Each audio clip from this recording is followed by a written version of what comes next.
with most podcast streaming, you're able to speed up or slow down the playback. And there, I believe, is a construct within that creators and listeners alike are responding. I think, number one, the creators are slowing their speak to accommodate for the audience's desire to speed up their listening. As the point of getting podcasts is largely information, and we want to receive that information as expeditedly as possible, I, for one, listen to my podcasts at 1.75 times at this point.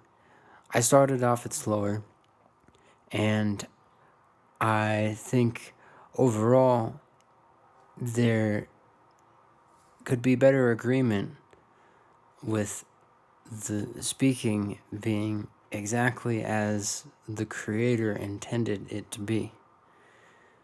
Not faster, although that aids in the processing potential of the whole audience in a way that's beneficial, but that with some of the pauses, with some of the efforts to think about the words that I don't quite have yet, I think if everybody listened to it at full speed, there would be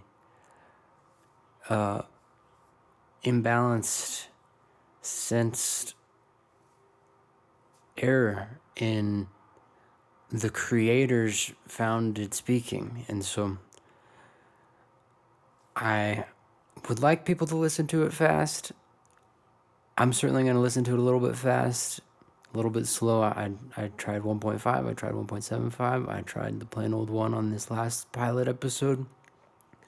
But let's maybe try and have some awareness for the fact that we're all on different time frames as this is going. And number one, to address your ability to listen to it fast, I did notice in the musics there is some effect, a reverb or a panning that I do that makes an alias within the sound, the music. So I'm going to try and eliminate that on this episode. But thoughts withstanding, I'd like to thank this episode's inspiration at a much greater place than other episodes, I think, because I've been sitting on some of these ideas for a month or two, and I think they certainly will reveal that kind of sparsely applicable attitude that these are not news stories as much as I had one news clip that I think I'm not going to go for. I think I'm going to stick to the exterior realm of any copyright issues. I did write all the music. I did play all the music. I don't want to unknowingly step into waters that are going to touch into the legal difficulties. And well, although I did not plan on making it explicit, I will not upload everyone as explicit. I did not mean to swear in that first one. Though things happen, and here we go.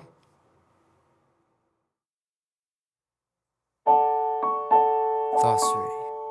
What began as a play on the word thought, with a T missing at the end, thos, and then with insight jumped to thossery. Bridge the gap into an available comparison with glossary, and finding the root of that word to be glossa, with the meaning of tongue, it invites one to think that thosa might be seen as the mind stone, the area of the brain that articulates the motion of an ideological center in our common understanding of the world in which we live. I seek to explore the current occurrency of normal typicality within our mental modes of cognition.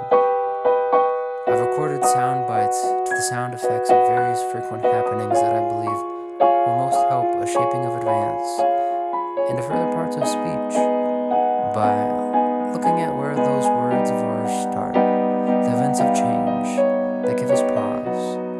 I will use those effects in effect to build each weekly episode onto a based segmentation of what comes to inspire best a partition of the week's news and considerable perspective writings that with every prayerful sighting might bring an evolved ability to adorn our expressions of the language and use with greater fluidity and meaning and complexity toward progression. So, with each episode building a more developed approach and ultimately a larger sequencing of our communication, I will examine the bigger points of view and present a glossary of thinking that, with diligence, aligns missing pieces to the puzzle that is society's confusing mix of histories in a form that I think helps put edge to edge and befitting in many flexibilities, gives access to deeper purposing when it seems most impossible at present to see music in the messy with any clarity.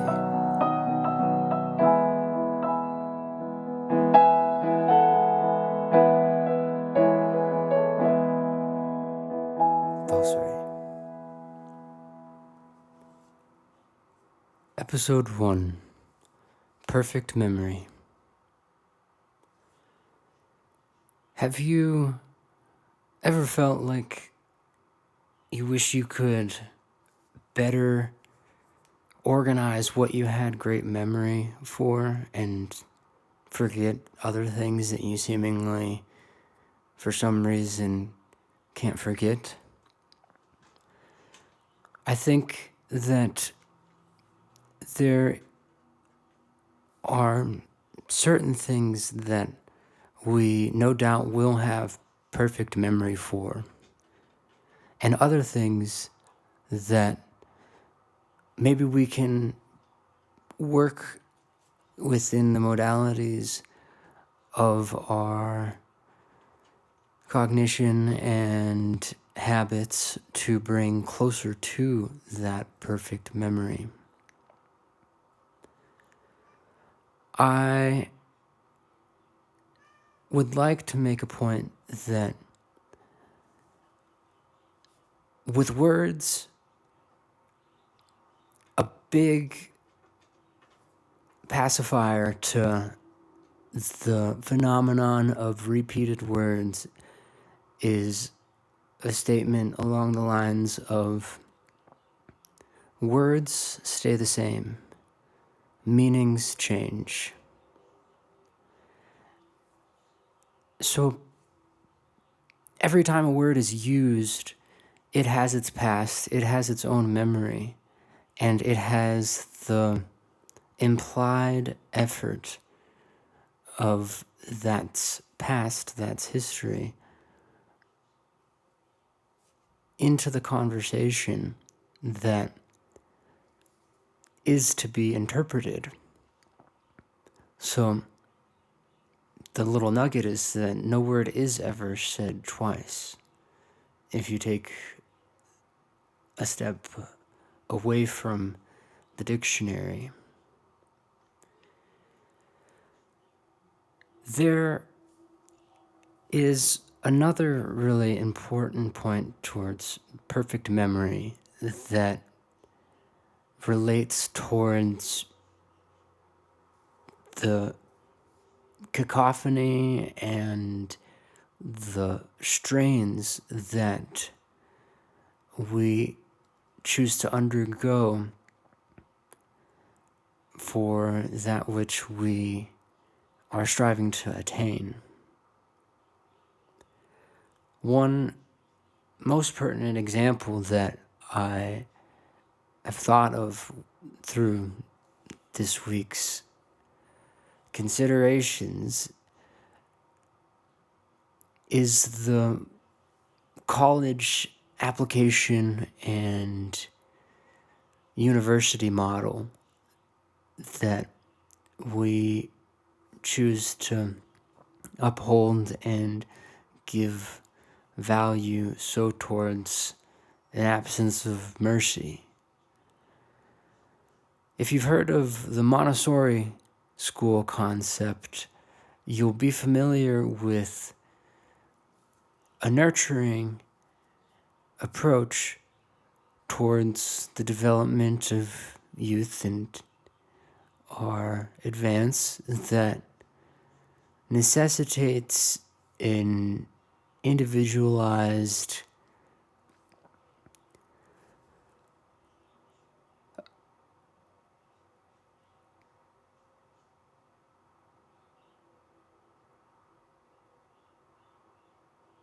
touch toward where each individual student is learning. And I think the stress that is put within that college application sphere on compiling every next thing that includes volunteer work, sports, a job, family time, the schoolwork, and everybody's supposed to have the best picture perfect conglomeration of all those things, but some people are going to have much stronger aspects of family, maybe because they live with a single parent. And I think the college application process largely does adhere to the fact that there are differences in life and there are so many phenomenal students every year going through this process and succeeding really well. But I think there is a loss of memory. There is a loss of constancy in an individual's growing when they try and take on things that aren't maybe in their best interest, and stepping back, trying to bridge this whole perspective out. I think you could see that the stresses of society presently are acting detrimentally in many cases where we're not able to succor to our best interests, our best purposes out of the contentions, the comparative strivings that are of undue and unholy influence.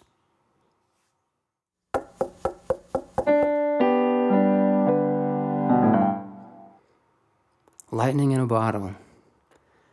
This is where I get into that initial precursor that was going to question what is the prophecy, the phonics, the privilege to consider lightning in a bottle. And the hunch, this week's hunch, is that we largely are working into an area where we're going to be able to consider an entirely next level of what lightning in a bottle proposes. I think it's the absolute trying and pursuing,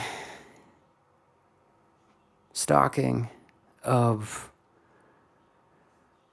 the hot takes that you hear in my musical recordings and the sound effects, and the fact that these spoken segments are taken to essentially represent the mentality and the physical samsara, the physical positioning, the pranayama, the breath's asana, posture in my ability to get struck by lightning, that this is all happening over an increased period of time, and we do so allow each other to have the presence of our holy vesicles in the ways that we are serving each other. But this is ideally a miraculous expression for me. And as soon as we could start writing things down, as soon as our actionable memory became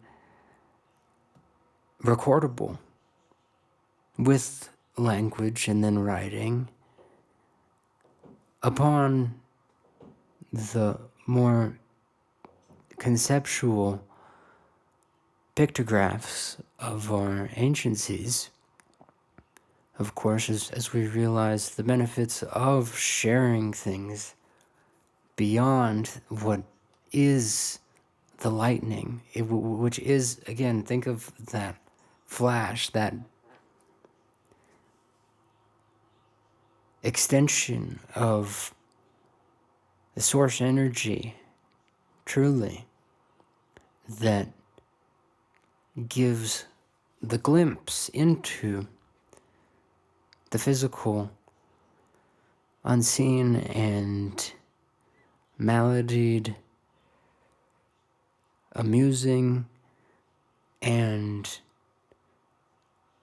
betwixing abnormality that we are working in. And as we consider what is that next level of lightning in a bottle, I think right now it is adhering to those necessary tidings and callings that say, okay, now is the time. It's funneling, it's bringing itself into being, or it is saying to be no longer, I am leaving. And there is touching towards the bigger perfect memory idea when you think about there is a time to remember and a time to forget. And hashing into that, maybe there is a fantastic element towards zero time to remember, zero time to forget. And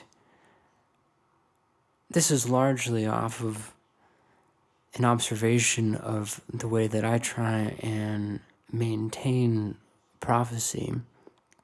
And so, as I could say, it's prophecy. It's me attaining to the future that I have already set out for. But when you can't remember those aspects that might be so within your past trajectory, I think it's really natural for people to start to think, oh, well, maybe I shouldn't say that, right? As the world around you is almost collapsing, and where you thought things were going is not where things were going, and all of that preconceived calculating was not adding up to so be seen. There is the consequent aspect of translating, and trying to bring oneself to understand that there's a deep reading into the universe that one can practice. And as much as right now I am in that lightning in a bottle pocket, that warp drive maybe in its possible depiction, there are every aspect of each word speaking into being what I can only be translating, what I can only bring within a practicing mediumship that, again, is largely my entire life, my entire waking moment. And maybe within your experience, you might be able to see how much more you're doing this as you tap into this idea for a moment that we're all in the lockstep of this world, or we're only the thinking being that so rationally is driving an arguable intelligent society into a separation with God. And as we so understand the integral place that we so can be offering our best and our intentioned, wholehearted, and all in aspect of our whole body, thinking, feeling, moving into one, and perfectly as one would expect us to be. The divine is something that is the lightning in a bottle. And if you can capture that, if you can bring it to so be reputably reproducible, it's a beautiful thing.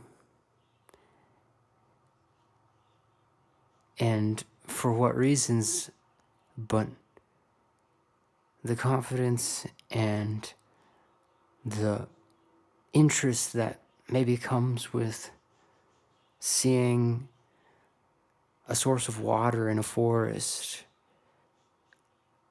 that we've been striving to see, and that it offers its future, sharing what so strikes that chord within you, and supposedly all in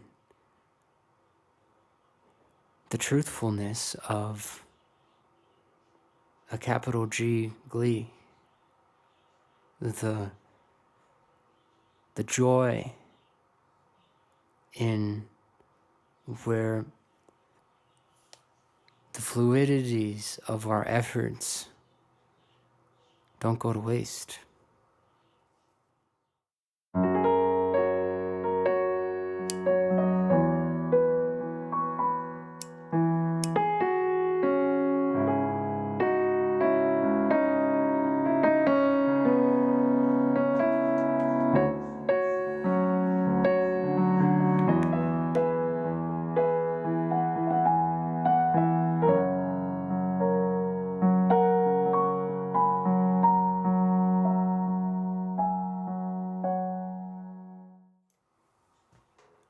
Interjections. The facts of our life that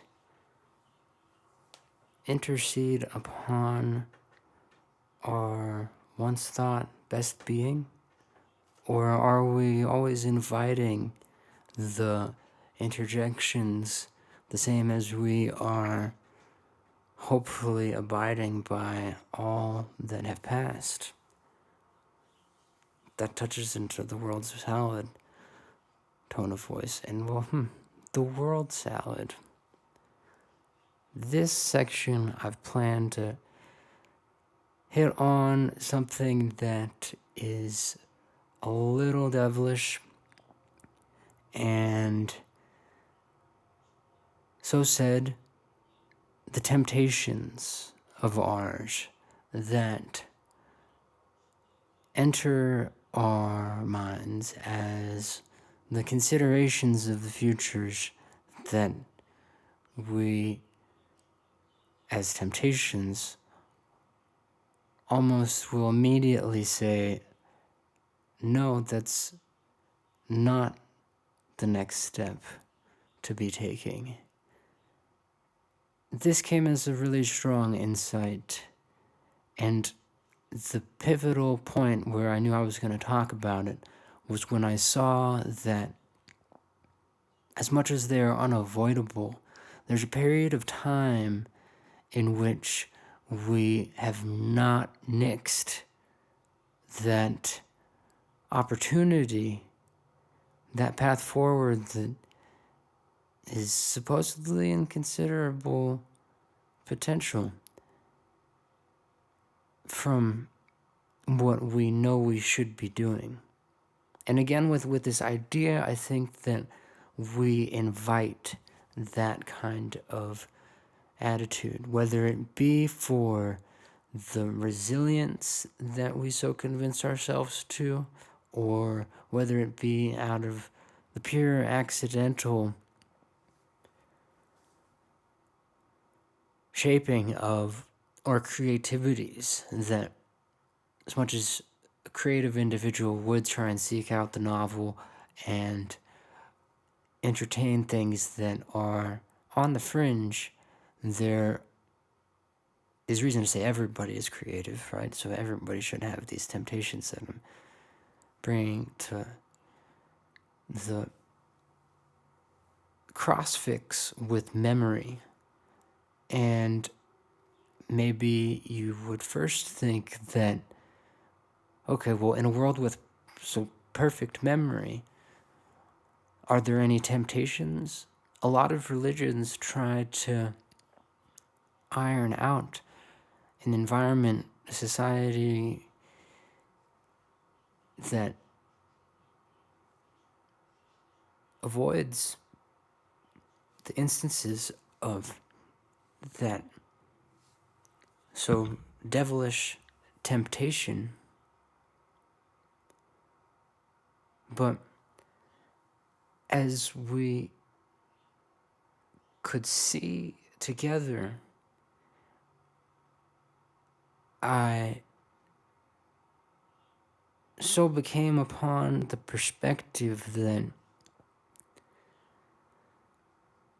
there is a relation to our inability to remember everything in our temptations. Maybe I'm saying that every next temptation, or let's bring it into an example. The temptation to say, oh, I'm not going to get up and take care of this thing right away. You go, you do that, you disavow that temptation. What is that in the long run? That is living. That is doing what you know to be calling your name. And retrospectively is maybe what actually is the pain body, the trauma, that we are innately maybe only given perfect memory for. So, I've been taking classes in linguistics through continuing education opportunity, the local university, and I've been reading through textbooks again, I'm 30, by the way. I've graduated college in 2017. It's 2015 now. 8 full years coming on here. And as I was reading, I felt this is traumatizing. And as much as I've spent those 8 years largely attaining the spiritual sect of my understanding, I went to the academic discipline first, but largely I then realized how much I need to go and I need to learn what it's like to go be laboring.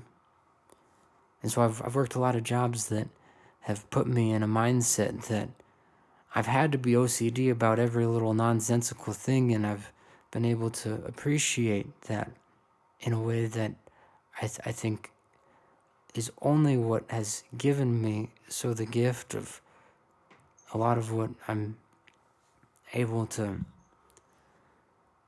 share because of having both this academically based understanding and then the applicable sense to the laboring.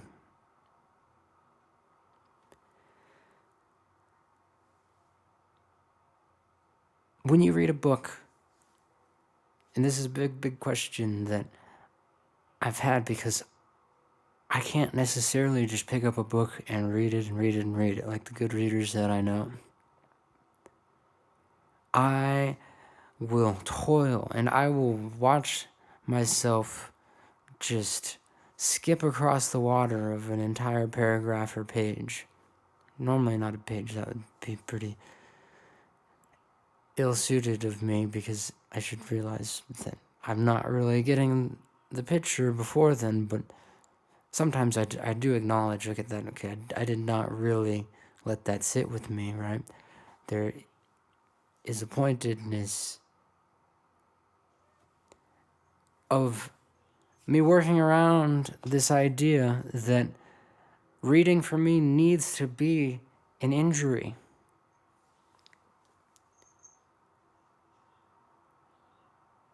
I have to let it be something that hurts.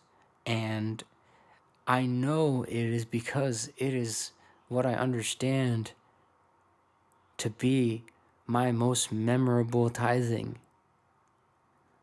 The pains of my day are exactly where I know I can definitively establish, bring evidence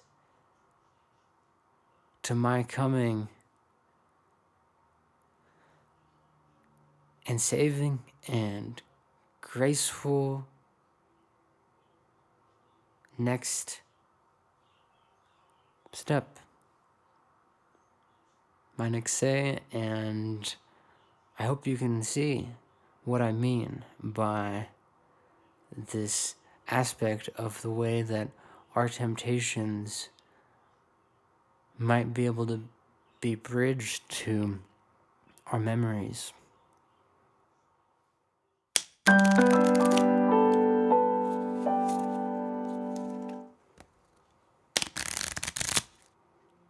Survival of the fittest? Is it exactly that we work our way into the places that we do that keeps us moving on? Or is it what we understand within our present cultures? And what kind of decisions do we make in order to both find the satisfaction that we are more than a follower and understandably somebody that can be followed? There was the epistemological idea that stated is those who wear are worn. So if you think about where those who are weathered, those who feel the aspects of the world in which are naturally coinciding their being, their next message is to be influenced by the fact of whether or not they were warned to that. The influence that we disregard, the influence that we do not adhere to, we're saying we're in argumentation with what might so be there to truly be in our better interest. One of the potential intro ideologies, because that idea that I did start off with, the very first one about there being some relation to our hubris to say we can listen to podcasts at twice the speed that they're produced at. And that kind of desire to take everything in so fast might be affecting the creator's standpoint, and that there is a deal being made between the audience that I'm pointing towards that shapes the producer's, the speaker's point of view in a way that is to some negligible, but to anybody that does come face to face with creating and bringing to an audience something that is to have an actionable change, there is the plain understanding that you can't get around the relationship that is our atemporal ability to respond, and the feedback that we try and listen for is always changing. But just the further point on that intro idea, I have digressed from the fact that the other intro point that I had in mind was escaping me. And I'll just tell you, this is an exercise I've practiced for years, lecturing to my parents at the dinner table about different things, trying to pull back, and in other conversations too, but largely thank you, Mom and Dad, for always allowing me to try and breathe out the inspired point of view that I'm always trying to be uniquely garnering from my ability of improvised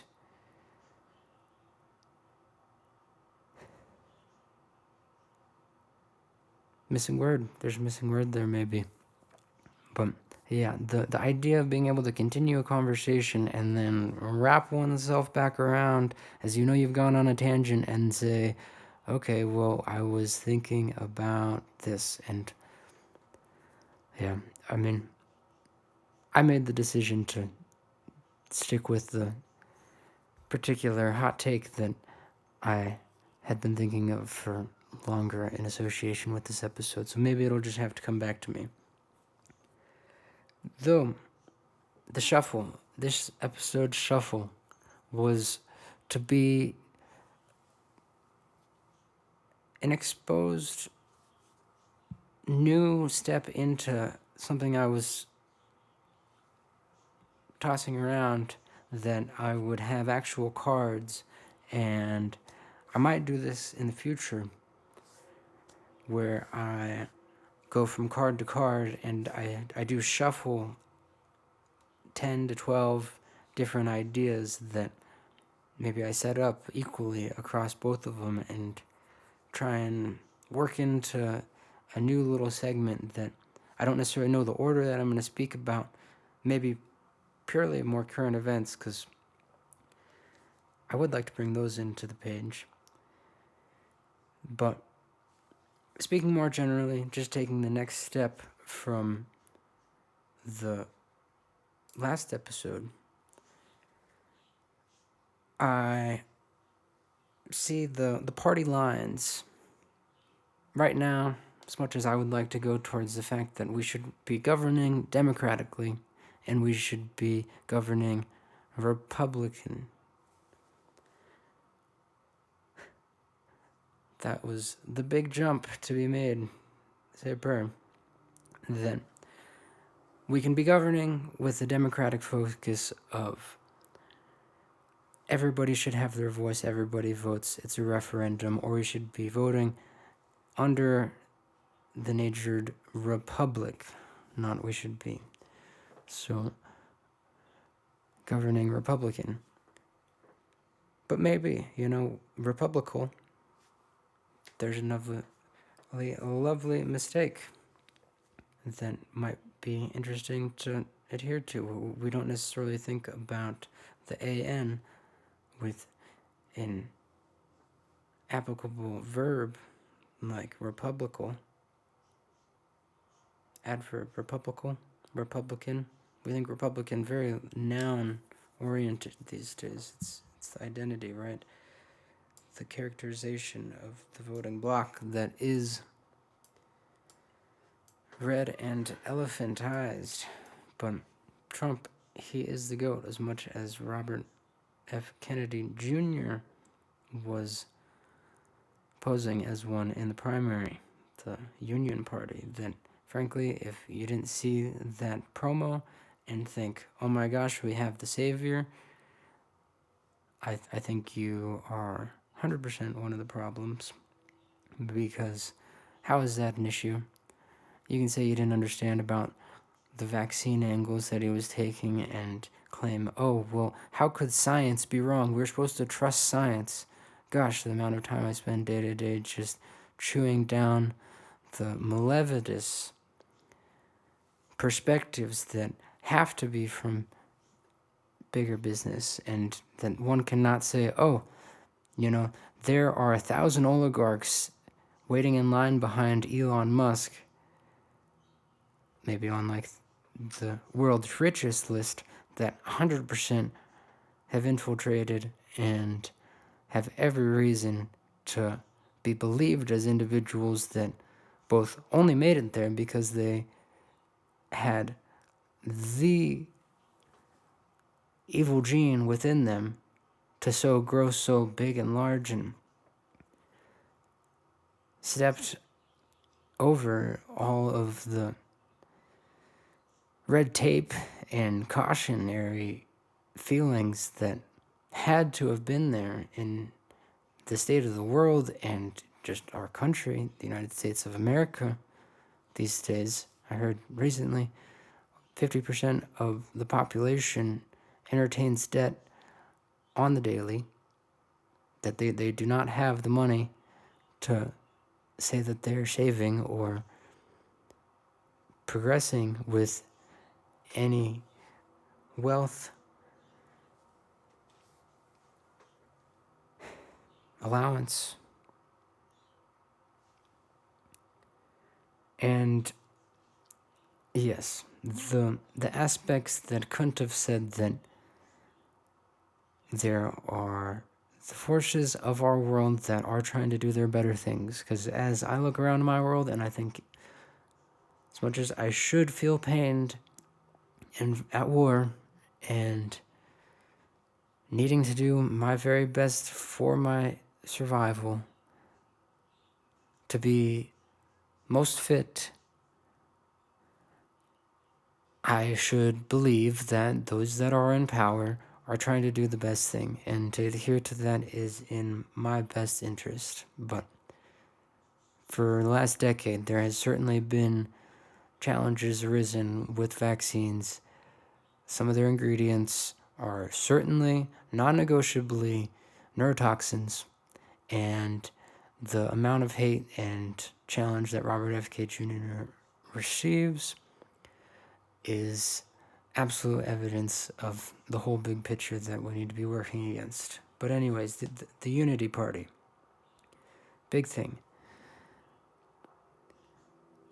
As we think about memory, though, in our party lines, and tapping back towards a focus that I've put out before, that we can be operating a government under referendum, or we can be operating government under Congress and special councils of regulation, and the governmental representativeness.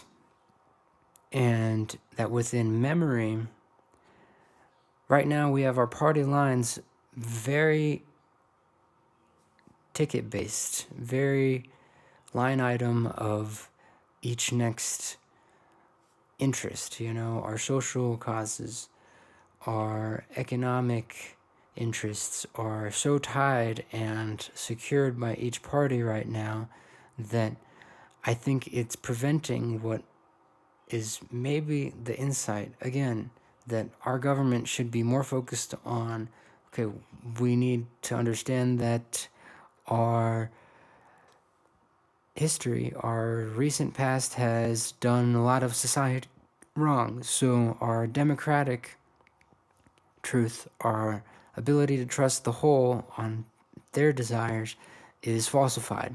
We don't have the whole picture. There's an unfathomable sense of confidentiality in the government anyways, that there's no way to say that any individual should have much of a voting power in where we're going. We've decided to go far more towards the need of the republic style of our potential governing.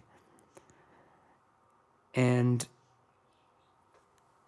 I think that's just a big soapbox. But with the memory,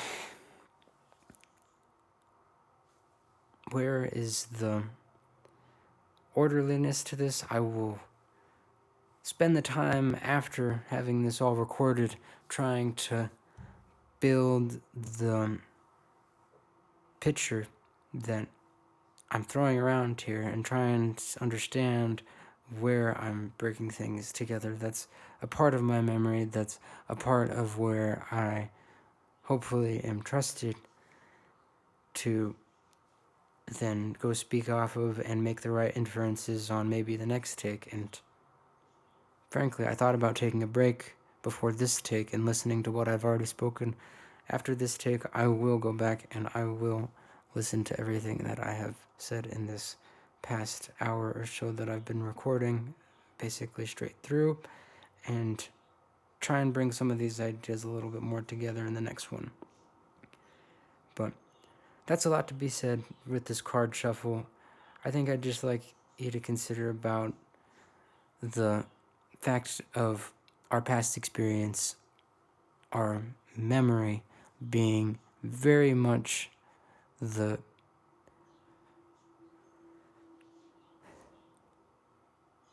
pearl, the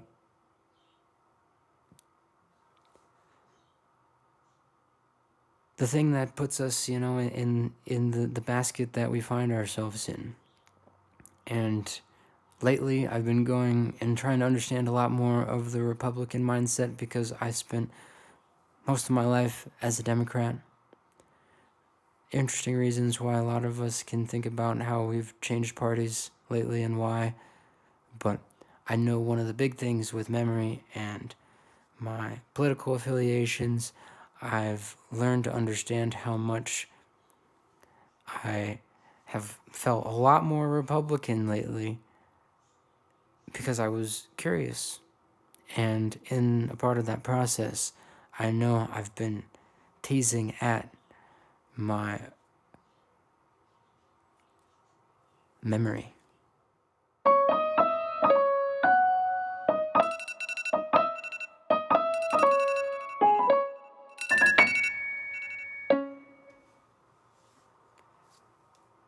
Enter the part of the show that was supposed to be a microwave alarm going off.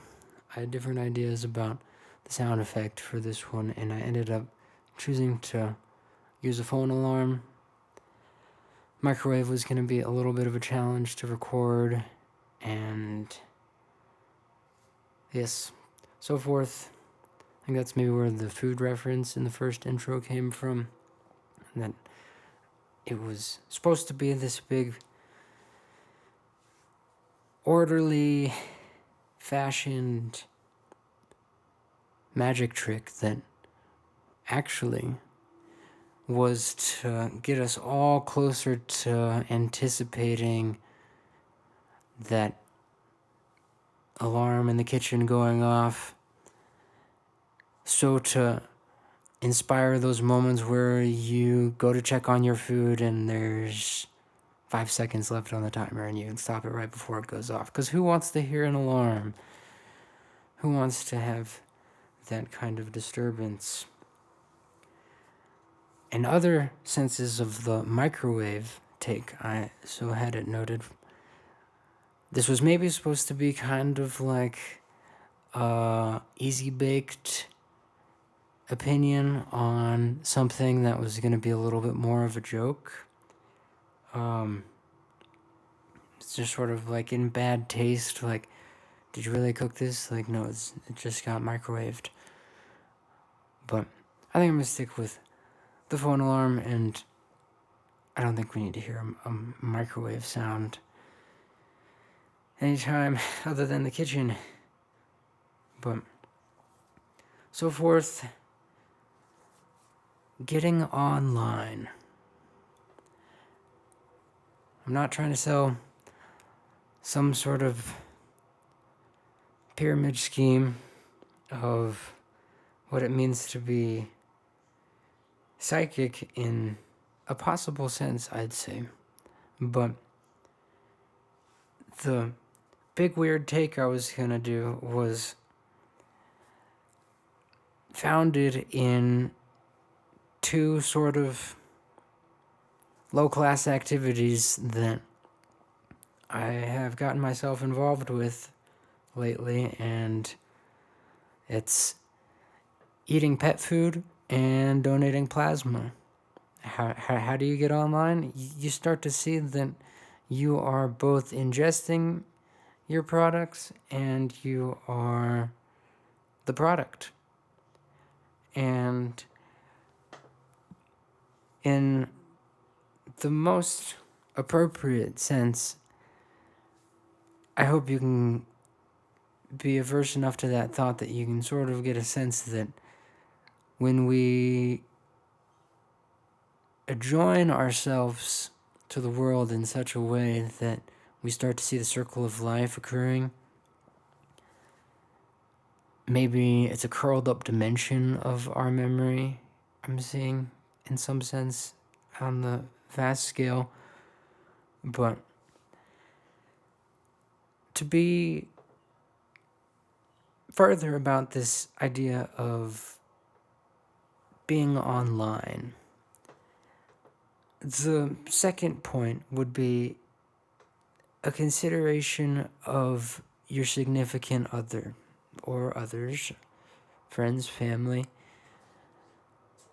and that the relational conflict that you have with those significant others is in relation to something that you do need an alarm for.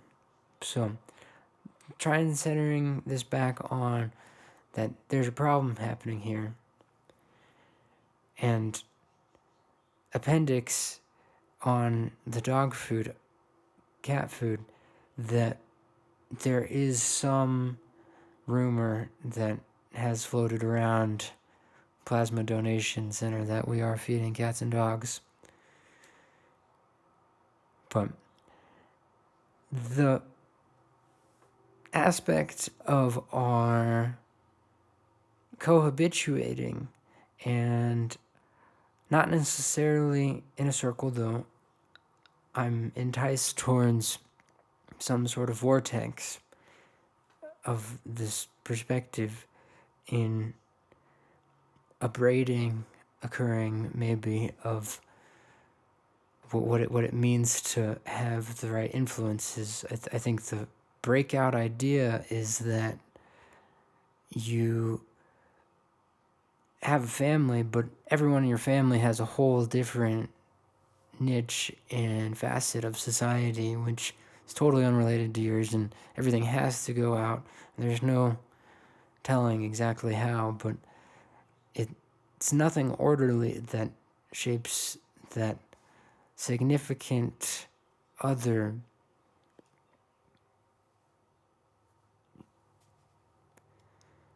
The significant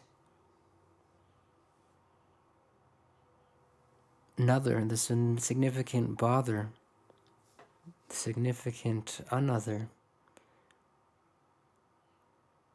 that I know I've become worried about in what might reveal perfect memory as the epitome of all of our tryings, too, as just a really big cataclysmic point towards me wanting to continue on with this podcast. I can't reveal the secret of life in the first podcast, although I did know this was the first big podcast that I was gonna be all right having a lot of time beforehand, because I knew it was ideally going to be needing the balance of it being one that was extremely memorable. And cue current events next week, as hopefully this will start jogging off some of the rust that has accumulated on these well withheld ideas that I have bounced around in other arenas of my life with. Though, yes, have you ever felt like your influence on the world is a danger to your family? It's a very sensitive question, and I know it's a question that immediately derives faith. And as for what should and shouldn't be talked about, I would only maybe want to leave with a prayer in this section that aligns the nature of what so cures, what so like meat, which hopefully makes you think of like a track meet, a swim meet, that there is a meeting here, and we cure our meat with various processes as well as cook them, as much as hopefully you can hear that thought to these portrayals, the betrayals. Let's hope for no more microwaves. That although we hear them and their timers and their range fans and soft underlights, that it was really the phone alarm that we wanted out of this section.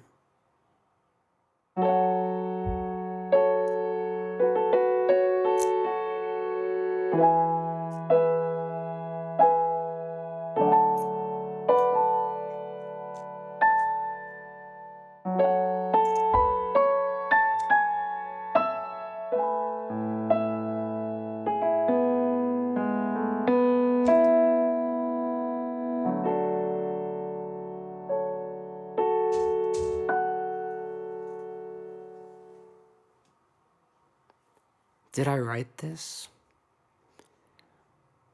Was it by a privilege to write things down, capture lightning in a bottle before it was even supposed to strike? Or are we maybe even able to put up lightning rods? Was it out of what has so been intelligently presented as phonics? That has our common letters and expressionary vocalizations amongst a world in which we've only evolved to remember the things that hurt and that needed the right fitting appreciation, that we have developed the ability to convince people that there's prophecy. I know I've made a lot of agreements. I've made a lot of contracts with the world, the universe. Who knows? But I know if I was not to those contracts, that I'd start to lose my life. And with every different aspect of the ways in which we reach forth, there is prophecy saying that we are still reaching back too. And I hope you want to work with me. I hope we all want to love the ways in which we work, and as we need to work, memory is there not really doing any much thing. We can have it so perfectly for what? To prove our point? Or to say that I still don't really remember and I still don't really forget, but I ought to be somewhere in this mix. I don't know if I'll have any guests, but there's a slight wink to saying that I hope you know you're all welcome here. And deep breath. Let's understand how much we're going to live and die before and after. And entirely with the grace of perfect memory in the end.